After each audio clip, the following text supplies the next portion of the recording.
Okay, I show that it is 4 p.m. Eastern, so we will get started. Welcome everyone to a webinar on implementing the next generation standards in Earth System science. Today's webinar is NASA resources support instruction of NGSS Earth System phenomenon. As I mentioned, to those of you who may have come in early, if you're not familiar with the Zoom interface, take a minute to look at this slide. If you would like to have a question, go ahead and type it in the chat, and we'll look at those questions either throughout the webinar or at the end for sure. You can raise your hand or answer a few quick questions in the participants box. We'll also have some polling, and again, the chat window is for questions or interacting with each other. This webinar is a three-way project between the American Geosciences Institute, the National Association of Geoscience Teachers, and the National Earth Science Teachers Association. Next slide, please. This webinar is being recorded. The organizers of this webinar are Aida Wad, who is a former past president of NAGT, secretary and treasurer, Ed Robeck from the American Geosciences Institute, Carla McAuliffe, that's myself. I am the executive director of the National Earth Science Teachers Association, or NESTA, and we have Andrew Haps from CERC and NAGT, who's providing our technical support. Next slide, please. I will let Elizabeth and it looks like it might be Angela today introduce themselves. After the webinar, we'll have a little time for Q&A, and we'll also have a post-webinar survey. Next slide.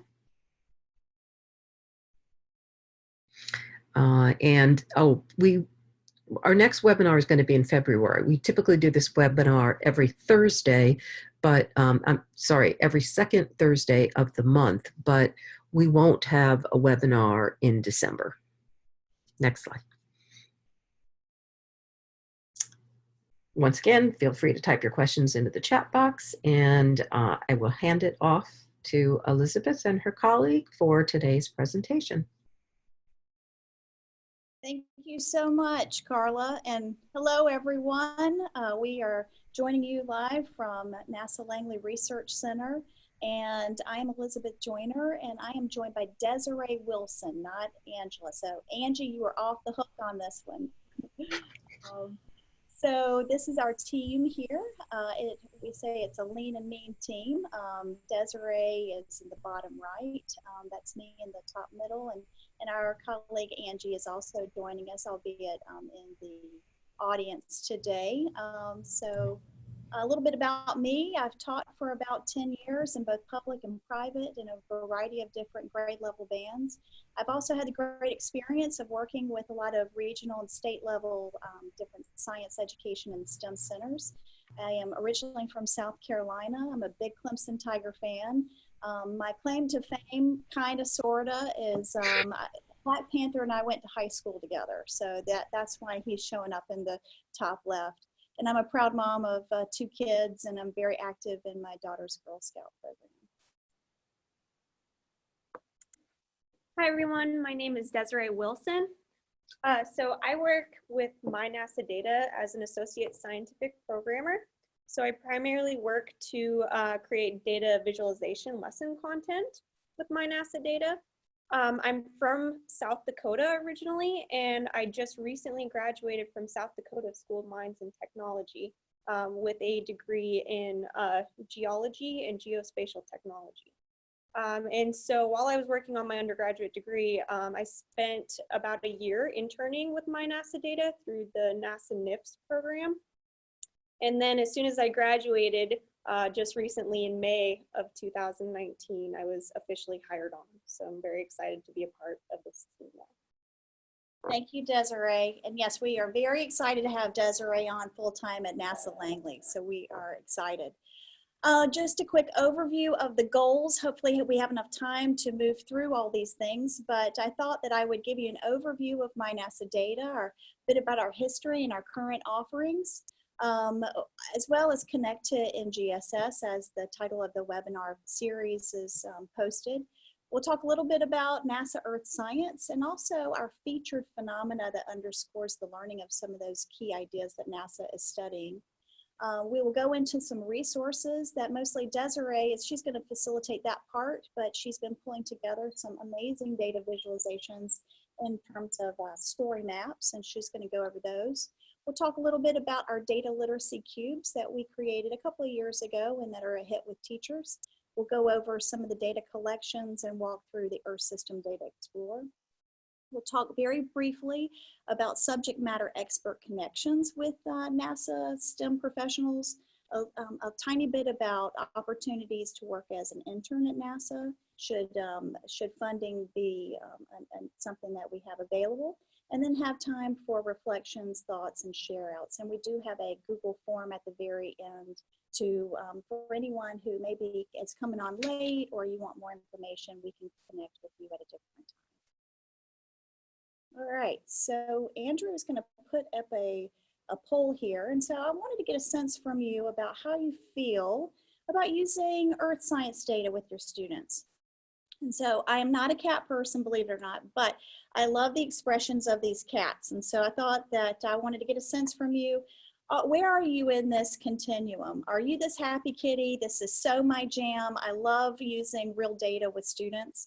Are you in that growth mindset? I think I can, I think I can. Or are you more of, oh, I'm not thrilled about it, but I'll do it anyway? Or are you kind of like me, my first year of teaching down here on the bottom left, running on dry shampoo and caffeine, not another training?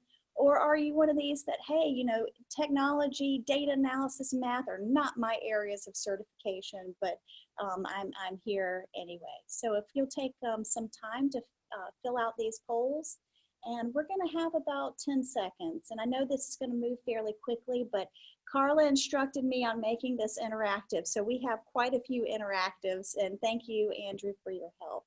So it looks like we are sitting between this is so my jam and I think I can, I think I can. So very good. And let me share those results with you. All right, so my NASA data. So my NASA data, we started back in 2004.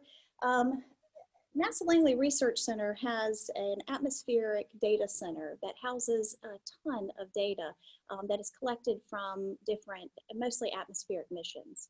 And so back in 2004, my NASA data served as a tool to help bridge those data from our data center to help get into the hands of data users, and ideally teachers and students, but also back in those days that included citizen scientists. And kind of the catchphrase back then was, no matter who you are, K to gray, we had something for you. Well, you know, as we understand with user-centered design, and we can't build something for everyone, so instead we have redefined our user group, and we have decided to serve teachers and students in grades 3 through 12. And we are focusing on not just the atmosphere, we're really hoping to offer NASA collections of resources that are centered around the Earth as a system. We redesigned our website about a year ago, and so that's been something we've worked on. But we've also restructured and reformatted and rewritten lesson plans. We now offer mini lessons, which can be used as an exit slip or a little chunk to insert NASA data into your lesson plan with some guided questions, or different strategies that you as the teacher, as the expert in the classroom, can use and choose. We also feature a data visualization tool, as I mentioned earlier, and other NASA digital assets that we have available. And we center those collections around the phenomena that you teach. And ideally, when we say you teach, these are really structured around NGSS phenomena. Also wanted to mention is that back in the old days, our data visualization tool used to be called the LAS, or the Live Access Server. This data visualization tool was originally created from NOAA as a way to visualize buoy data. And we still use the Live Access Server, but we're no longer calling it the LAS. It's because we realized with the term live access, it gave the user the impression that these data should be live. And these data are not live. These data are level 3 data that have been reviewed and validated by our scientists and our data scientists. And so these are archive data. They're not live. Now we call this the Earth System Data Explorer. So the MyNASA data now, it offers, as I mentioned earlier, instructional resources that support grades 3-12. We have lessons and activities, the story maps, the data cubes, resources to help the learner learn these phenomena using data. We also have the data access and data visualization. And our data visualization tool helps you and the students make maps and graphs, animations, download data for use in Excel or Google Sheets. We have tutorials and virtual trainings. We also offer STEM career connections that offer highlights into the different kinds of NASA careers that students might be interested in. And we also highlight the scientists, the technologists, the engineers, and the mathematicians. And NASA does a great job in telling the story of science, scientists and engineers, but we realize that we're really missing an opportunity to also feature the jobs and the profiles of our technologists, our mathematicians, our modelers, our data visualizers like Desiree, and so there you can find those as well. We also do a much better job now of linking to GLOBE. And so some of you may be GLOBE teachers. So what we do within our Earth System phenomena, we link to the GLOBE protocols and learning activities, as well as the elementary GLOBE books that are connected within our phenomena-driven approach. And then we also offer professional development, kind of like this, our virtual or face-to-face, go to conferences, we host workshops. And so if you have a need, whether it be in your classroom or in your school division or your school, let us know if there's a way that you would like to work with MyNASA data. We would love to connect with you. So here is our website that has been redesigned. Again, it was launched last October. So we have quite a celebration to make. And as you will notice, there is the sphere-based approach. We have the atmosphere, biosphere, cryosphere, geosphere, which includes the lithosphere as well as the pedosphere or the soils. Hydrosphere, we also look at Earth as a system, and we include some data visualization resources and then future resources. Then also on this website, we have the About Us, which you can learn a little bit about how to connect with us, as well as who sits on our board of our advisory board and our product review teams and things like that. Elizabeth, you're getting a little bit soft. Okay, thank you. Is this better? Yes. Okay, thanks. I believe that Andrew just pushed out maybe the URL. Seems like, yes, perfect. So please bookmark that. And also wanted to mention to you that these URLs that Andrew makes available in the Zoom group chat will also be available in the show notes or the webinar notes available online. So you don't necessarily need to write these down or copy and paste these. They will be available later. So MyNASA data is very intentional about our connections to NGSS or three-dimensional learning. Maybe if you teach in a school or school division that's not an NGSS school or state. So we do connect with those 3 dimensions. We mostly, however, focus on the Earth and space science. We focus on that ESS2 Earth systems, but we also incorporate the sun and Earth's connection as well as the human connection to these different phenomena. And of course, having the sphere-based approach, we also bring in the life sciences and the physical sciences. But however, the Earth and space science is our main focus. We also address many of the science practices, but I do want to be very explicit in that we try to really target the developing and using models. Also analyzing and interpreting the data and using math and computational thinking. There are primary ones, but we also do quite a bit with the claims evidence reasoning model. So asking questions, planning and carrying out investigations are also targets for us as well. And then we definitely link to a variety of the different cross-cutting concepts. So here's just a menu, a little bit of the different kinds of things that we offer. We do have a search tool, so if you're running short on time and you don't have time to really poke around the new website, take a look at our faceted search tool. There you can find things like our data literacy cubes, and we're going to go over that in a moment, as well as the Earth System Data Explorer. I do want to be honest with you in that we are constantly iterating our website. We just recently had a web review team that my colleague Angie oversaw, and we are now implementing some of the changes that they have suggested. So if things are starting to look a little different on our website, you'll know why. All right, so I did mention the data literacy cubes, and here is a link. I believe Andrew will push that out as well. And so I'm going to go over that in a second, but I wanted to show you these and other teaching resources are available under the resources drop-down menu. Here you will find a data literacy cube guide, which will walk you through how to have students engage in a variety of different data, whether it be mapped data, a graph of data, mostly a time series plot, or data that they download or collect on their own about their environment. We have created these different tools, and each cube has a beginner, intermediate, advanced, and an ELL version that goes with each cube. This helps to guide and meet the learner where they are. So there was a question before about how do the beginner and the ELL versions, how are they similar or different? And we tried to keep the language very basic. However, the academic rigor is higher in the conceptual understanding that's being stretched there.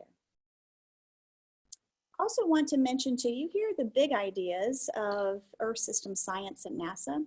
So we have the Sun-Earth connection, climate variability and change, Earth's surface and interior, weather, carbon cycle and ecosystems, atmospheric composition, weather and energy cycle.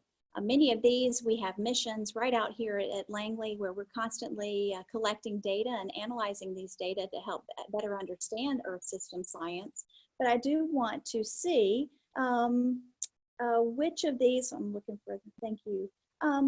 Actually, we're moving ahead, sorry. Many of these may show up in your standards that you actively teach about. So now we are looking at the different Earth system phenomena that we have already started collecting different NASA resources and partnering resources. And we are organizing these around these different Earth system phenomena. As you will see in this graphic, these different sphere icons, the top one is the atmosphere. And so to date, we have released our collections on changing air temperature and hurricane dynamics. And at the end of this year, we're going to be releasing collections on urban heat islands. The next one is the biosphere, where we have released plant growth patterns and deforestation, and we will be releasing our collection on phytoplankton.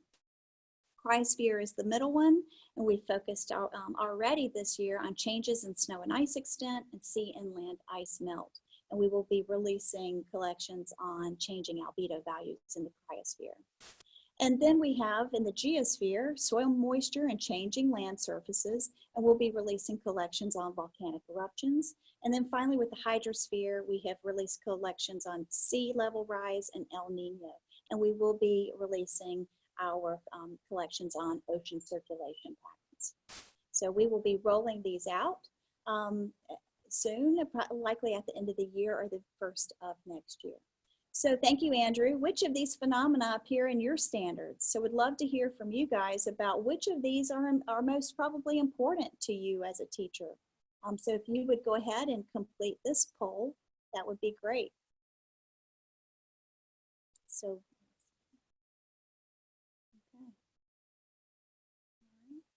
go ahead and end the poll in about 10 seconds.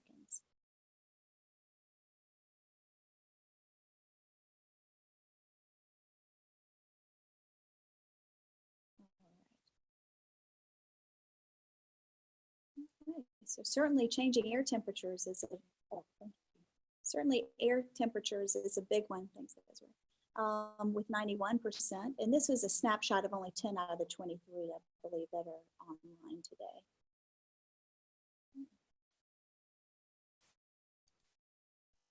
All right, so at this time, I'm going to turn it over to Desiree to walk us through the amazing data visualizations that she's created.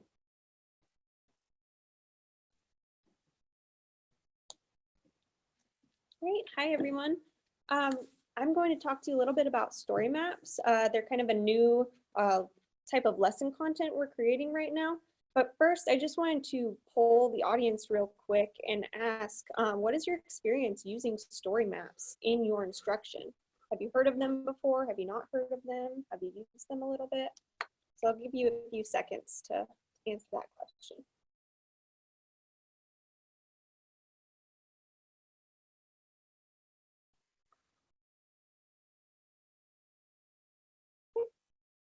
End poll. So it looks like we've got a good mix. Some people have heard of them, some people are not as aware of them, but that's okay because we're going to go over that a little bit right now.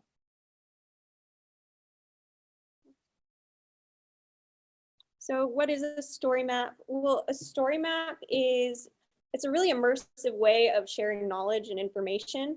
And what My NASA data has done is we've taken it past the storytelling and have actually created a lesson plan out of these.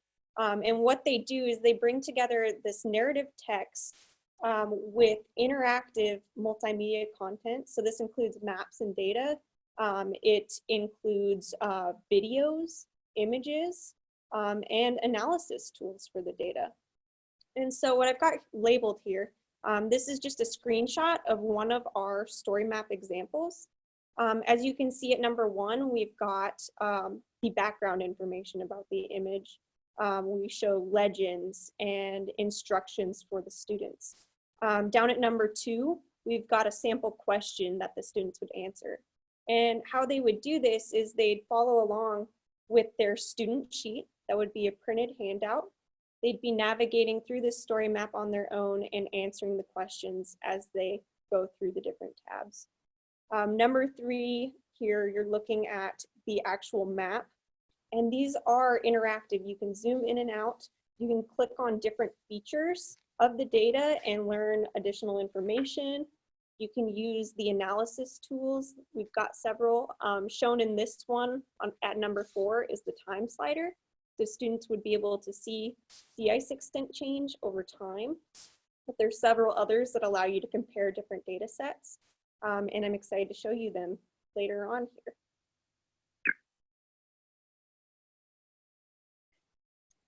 Real quick, I just wanted to go over some of our feature story maps. We have published 3 so far. They are hurricanes as heat engines, creation of urban heat islands, and sea ice extent and the Earth system. And coming soon, we're going to be releasing 3 more. Those will be volcanic eruptions, phytoplankton, and ocean circulation. Now, I wanted to take a quick moment to talk about our lesson model. So our lessons are broken up into 5 core sections that guide students towards data literacy skill development. So in the Engage tab, this really just, it activates student prior knowledge. It sparks interest. It introduces the phenomena and the driving question to the students. In the Explore tab, this is where they get to view the bulk of the data and then make sense of that data through activities. In the Explain tab, this is where they form their explanations. This uses a lot of different multimedia content like videos and diagrams that go over the phenomena. And in the Elaborate tab, they deepen their understanding by applying what they've learned in a new context. So it's a new scenario to apply the data to. And then in the Evaluate tab, we provide an entirely new scenario or problem that they use data to solve. So this could be design an experiment or predict what will happen. So now I'd like to demo one of our story maps. So Andrew is going to put this link in the chat, but I'm going to go ahead and give you a quick rundown of one of our story maps. So that link is going to take us to the actual page on the My NASA Data website. So here you can find all the relevant information for a teacher to know about this lesson plan. It's got the purpose, the objectives, it talks about the materials you'll need, the time required, and also the next generation science standards that are applied. And then when you scroll to the bottom, you will find the link to the actual story map. And I'm going to take you there now.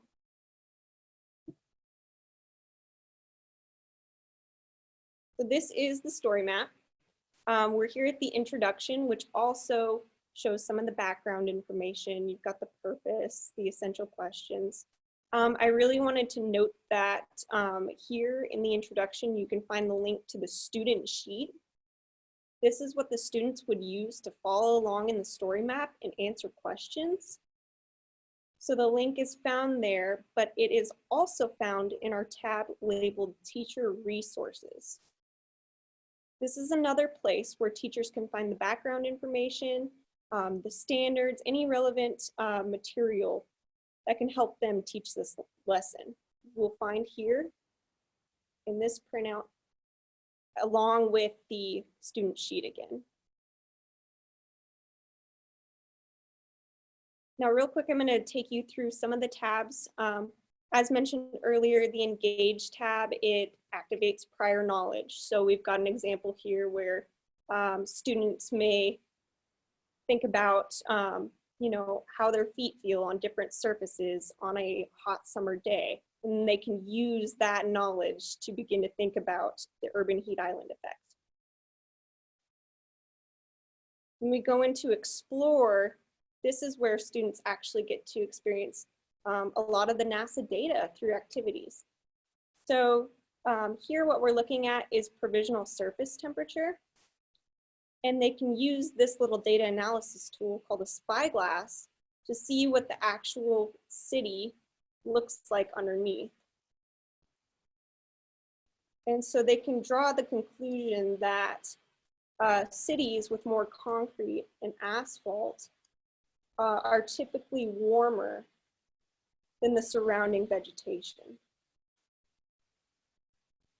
And so we've got several examples where students can analyze different NASA data, and it's not always in the form of maps. We also try to use data tables, line graphs, and many different other types of data. Again, in the Explain, this is where most of the concepts are explained so that students can form, they can understand the flow of energy and matter in a lot of these phenomena. So you'll see a lot of diagrams, NASA videos. In the Elaborate tab, they deepen their understanding through new concepts. So with the creation of urban heat islands, instead of exploring what urban heat islands are, now they're looking at how they've been developed over time through land use change. And in the Evaluate tab, this is where they get to solve a problem. So I believe in this story map, our problem was for the students to solve. It was, you know, find areas where you would want to watch a race. So if you were in the audience watching this Peachtree Road race in Atlanta, Georgia, which area would you want to be in to prevent yourself from being too hot? And so they solve that problem, and then they design an experiment to alleviate the urban heat island effect in Atlanta. Additionally, we have just NASA connection information and globe resources that are not a part of the lesson, but we try to link to globe when we can, as there's a lot of different field campaigns that are relevant to our featured phenomena of these story maps. So that's just a quick overview of a story map.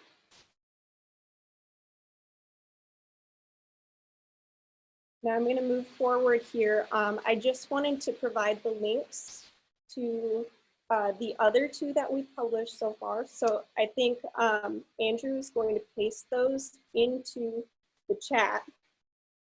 I did have one more poll I wanted to ask here, which is, what part of the story map interests you the most?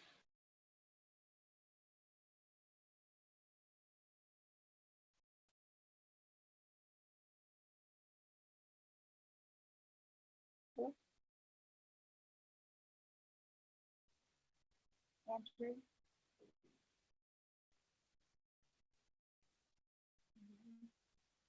Hey, Andrew, did you get that poll question? What part of the story map interests you the most? Yep, people can put their responses into the chat box. Okay. Oh. All right. And then this is the last link I wanted to share with you, Arctic sea ice extent story map. So please bookmark those and take a look at them. And feel free to reach out if you have any questions about them. So moving on, I also just wanted to mention that where to find the story maps on the MyNASA Data website. They're all listed under lesson plans and under each sphere that they're, that they're relevant to. So like hurricanes as heat engines would be listed under both atmosphere and hydrosphere. And also feel free to use the search function as well. And the search, you can just enter in story map and they'll all come up. So that too. Next, I'm going to be getting into the Earth System Data Explorer. I wanted to go over our data collections. So the Earth System Data Explorer is our data visualization tool. And through it, you can find a wide variety of NASA data in the different spheres of the Earth system. So in the atmosphere, we've got clouds, precipitation, temperature, those major data sets that a lot of people are looking for. In the biosphere, we have chlorophyll concentration, leaf area index, but then we've also got socioeconomic data like gross domestic product and world population. In the geosphere, we've got volcanoes, skin temperatures, soil moisture, cryosphere, glacier extent, sea ice extent, snow and ice percent coverage. And in the hydrosphere, the really popular precipitation, sea surface temperature, sea level anomaly, and those. So moving on. I just wanted to let you know where you can find the Earth System Data Explorer. When you go to the MyNASA Data website, you can go to Visualize Data, and you will see right underneath that a link to the Earth System Data Explorer. So I'm going to take you there now and just demo a few things on the Earth System Data Explorer.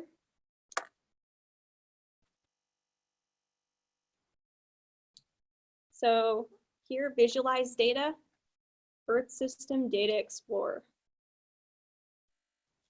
It's going to prompt you to choose a data set, so you select OK. So I'm going to show you how to select data. It's located right here in the top left-hand corner, data set, and you'll see that it's broken down by sphere, just like in that data collection slide. So I'm going to take a look here at hydrosphere, and I'm looking for sea surface temperature. So I'm going to go into sea surface properties and daily sea surface temperature. Now, one thing I want you to take note of is that we have this really nice annotations window here. It's going to tell you the mission, the NASA mission that this data came from. give you a description of exactly what this data set is showing, and then tell you the units of the data set. So it's really handy, and if you don't want it there, you can exit out of it. And if you need it again, you can click on it in the annotations box there. Real quick, I'm going to show you how to select a geographic area. So this is the global map, but say I want to zoom in to the Atlantic Ocean here. So what I can do is in this map plane, I can click on the draw region and draw my region on the mini map and then update plot. And there we go, now I've zoomed in. Additionally, you can change the date and time. Right now we're at the first data set in the collection, which is back in 1995. So say we want to look at the most recent month available, which is October of 2019. And then we update plot. Now, one thing you might want to do is save this image. So to do that, you can click the print button. It's going to open up a new window, but then from there you can save your image.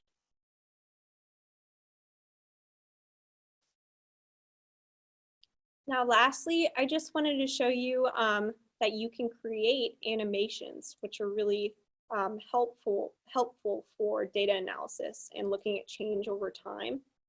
So what I just did there was I clicked the animate button located right above my map, and it opened up this new window. And from there, I can select the time range.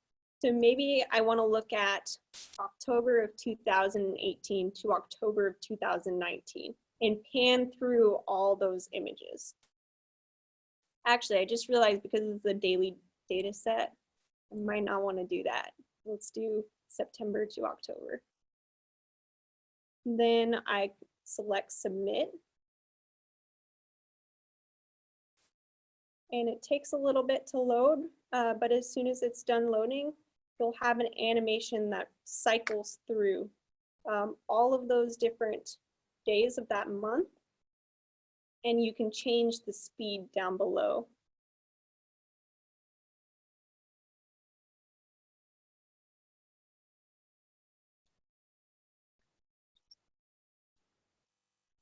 So I'm going to give it just a second to load, see if it will, so I can show you the quick animation, but if it takes too long, I'll move on.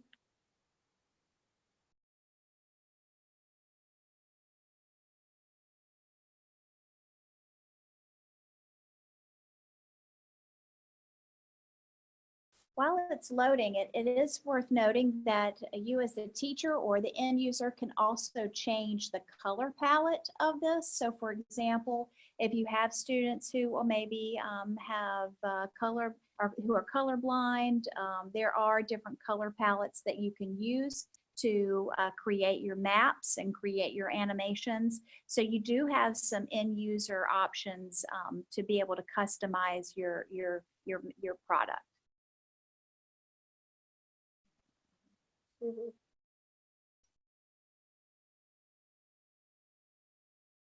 This particular data set does include daily data, so this one may not be the best one to try to load for a long temporal scale. But our other data sets are generally mostly monthly averages, which load much quicker. But this is in fact one of our most popular data sets. I think because of the daily visibility, there's a lot that we can do with that. Yeah, I apologize, folks. Looks like I selected over 50 frames, but once it loads, I mean, that is pretty neat to see the change, and you can increase the speed or decrease the speed and select play. So it's wonderful for looking at change over time. So I'm going to go back to the presentation now here. We're going to move on.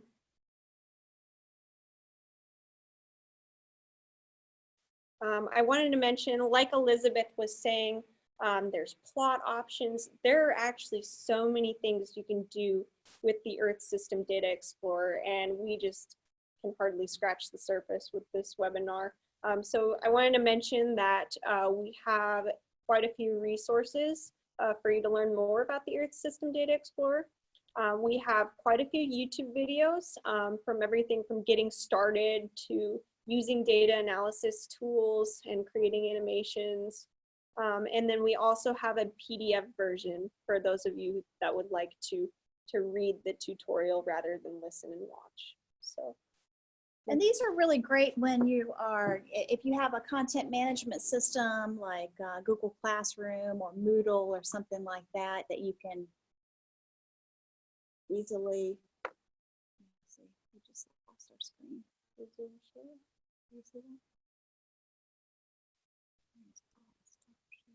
Let's try this again. Sorry, guys. I don't know what happened. All right. Sorry, little hiccup there. So if you do have a content management system where you are doing, where you want to preface and put some resources out there for students to do at, at their leisure or in advance of your instruction, those are available. Also wanted to mention, as I spoke earlier, I'm sorry, Desiree, that we do have the ability to connect you with NASA STEM professionals or subject matter experts. So whether you may want to have them come and present, if you're proximal to a NASA center, actually in your classroom, or maybe a virtual connection, those do seem to be easier to manage. Also, if your students have questions about their research or their careers, that could be submitted via email, etc. That's totally an option as well. And then there's mentoring opportunities. So like, for example, if you're a Globe teacher who is engaging your students in collecting their data, and you want to see if you have, if there's an SME that can help you in trying to understand these data. This is a great opportunity. My colleague Angie is here. I've listed her email address, and feel free to reach out directly to her, or if you want to reach out to Desiree or myself, we can certainly put you in contact with Angie. I did want to mention to you that there are other opportunities as well as funding is available. So come spend the summer with us. Desiree started, did you start in the summer or a? I actually did a fall internship, 16 weeks. 16 weeks. But as funding is available, we've had, as you can see in the top left picture, we had several different interns that came my first year. Those are paid internships. That was a summer session that's 10 weeks. If you're interested, I believe that Andrew just put in the NIFS URL into the chat.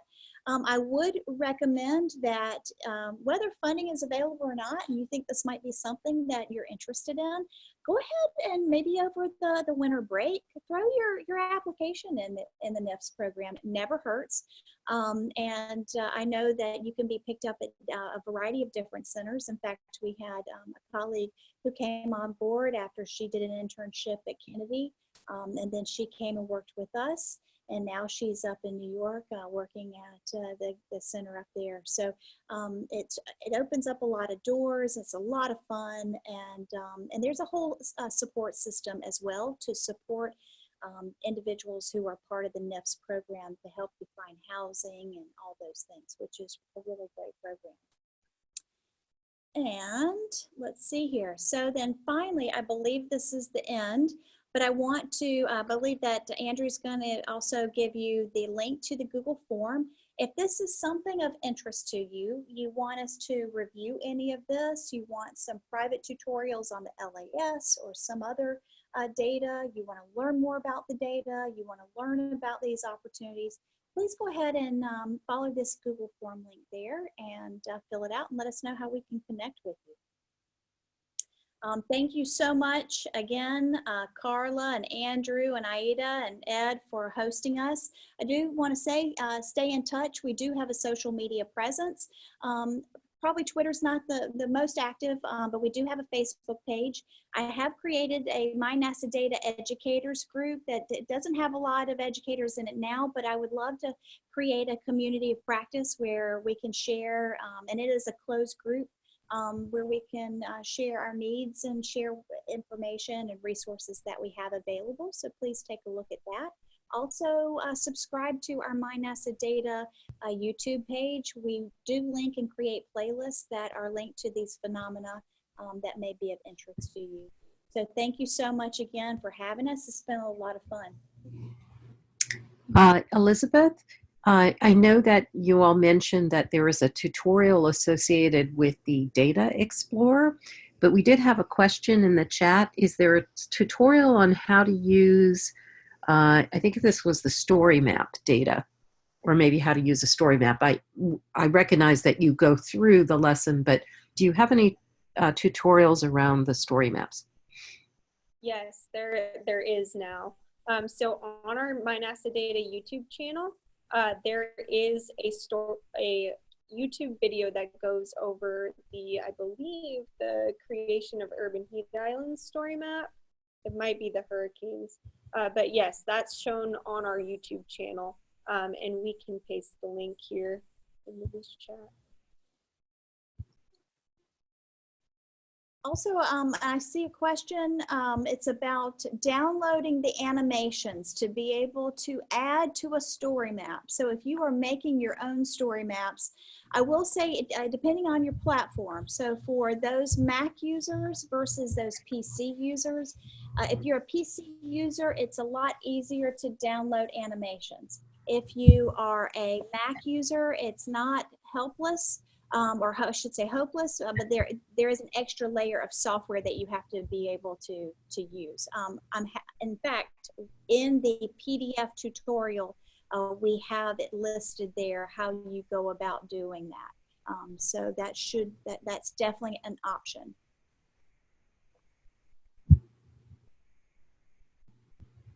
So what are some upcoming story maps? So we have the Volcanoes, phytoplankton, and ocean circulation.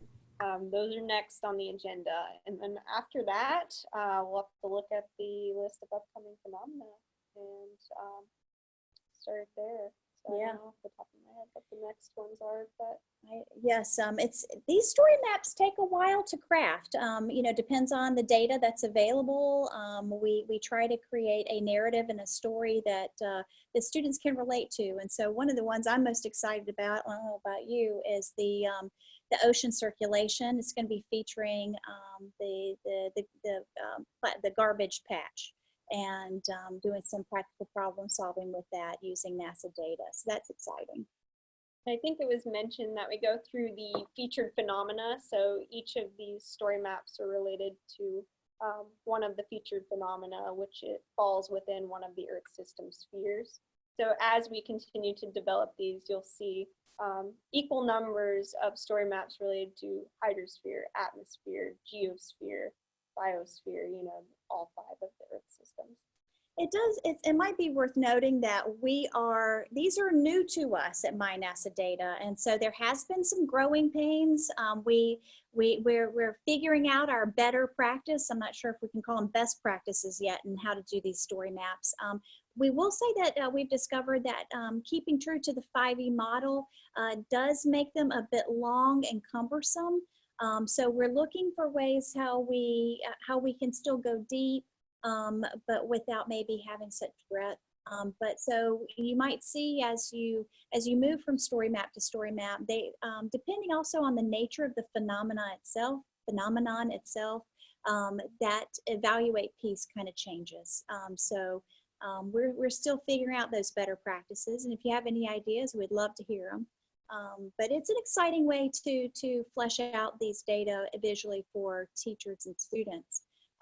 Based on the feedback that we had earlier on with My NASA Data, is that many of the lessons and resources that we had made available since 2004 were really embedded the Earth System Data Explorer. So a student had to be able to use that tool in order to learn, to make the learning happen from the lesson plans. what we've discovered is that these story maps remove that encumbrance. It removes that and frees up the instruction time, that a teacher can move straight to the phenomenon instead of getting caught up and here's how you have to click on this to get these data. So we're really excited about this move, and we hope that you'll enjoy using it in the classroom. And also, you, as a teacher, you don't have to use it from E to E. You know, if there's a part of it that you need, that you feel you can embed into your own instruction without doing the full hour and a half lesson, you know, feel free to use these how you need to in your classroom.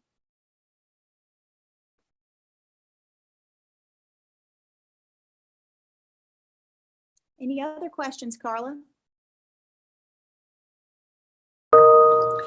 Not that I noticed. Thank you very much. These are just outstanding lessons. Carla, there is a question by Julie, and she says here that she used to use the Earth System Data Explorer with pre-service teachers in El Nino, and she was looking at the sea surface temperature. So, Julie, we have daily sea surface temperature. We do not have monthly sea surface temperature. And feel free to email me directly. I do want to give a shout out. We have a scientist on our team, Dr. Brad Heggie, who works with us. He is fabulous. And if you have questions about these data sets, what's the big story that, you know, what are the teachable moments looking at these data? Let us know, and we'll connect with your classroom or connect with you and kind of walk you through these data so you can make sense of them too.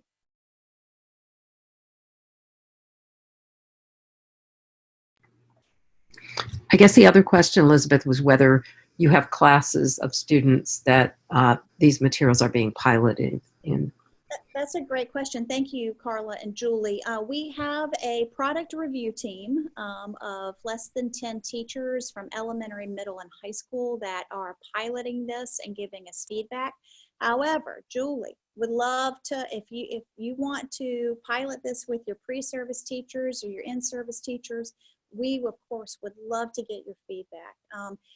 This is an iterative process. We don't want these lessons to get outdated or stale, and we certainly want to know if they're in alignment of what's being considered best practices in contemporary classrooms. So, you know, yes, so please be in touch with us.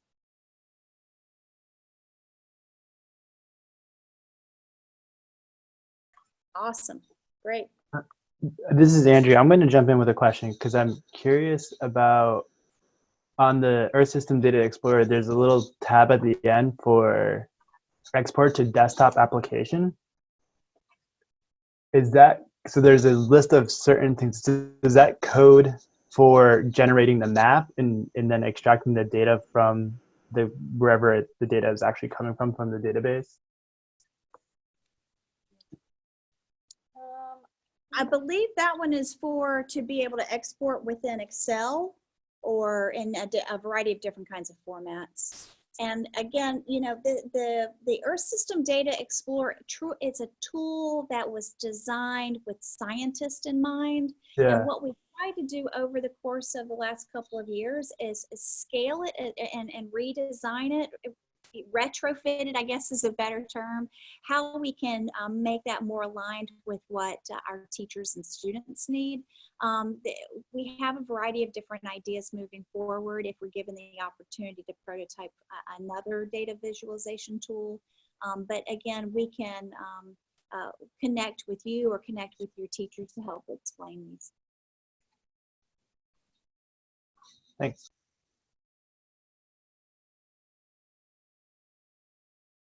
Great question. Anything else?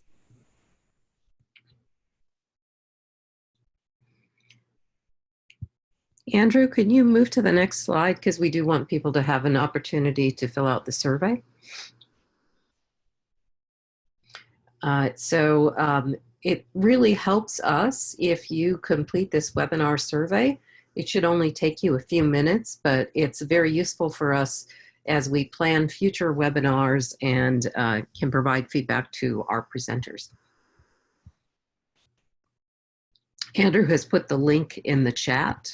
Please do take a moment and fill out that survey. Next slide, please, Andrew.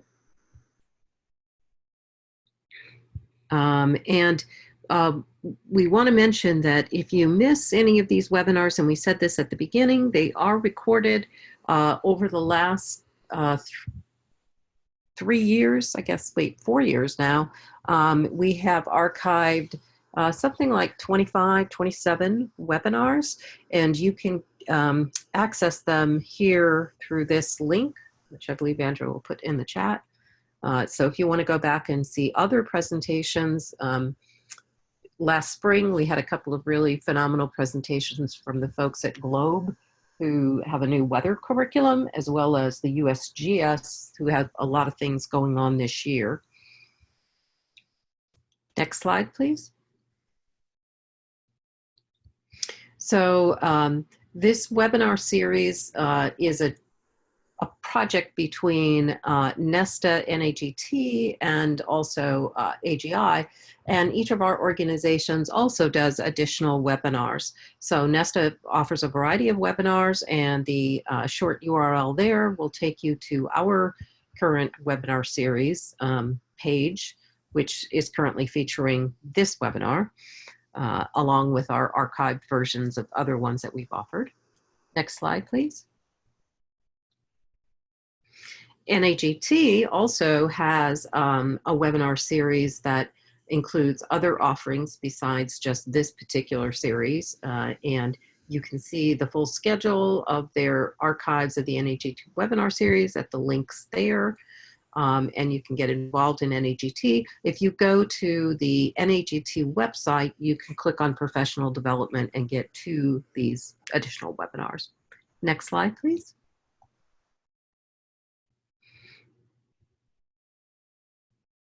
The upcoming NAGT webinars that are upcoming are engaging undergraduates with data behind melting ice and changing sea levels.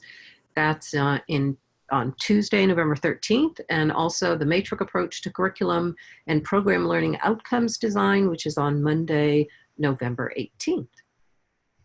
Next slide. And we'd just like to thank you for participating. Here's the emails for your organizers for this webinar series. Feel free to email us if you have questions or suggestions for additional webinars you might like to see. And we thank you very, very much for participating. Please do fill out that survey. Thank you. Thank you.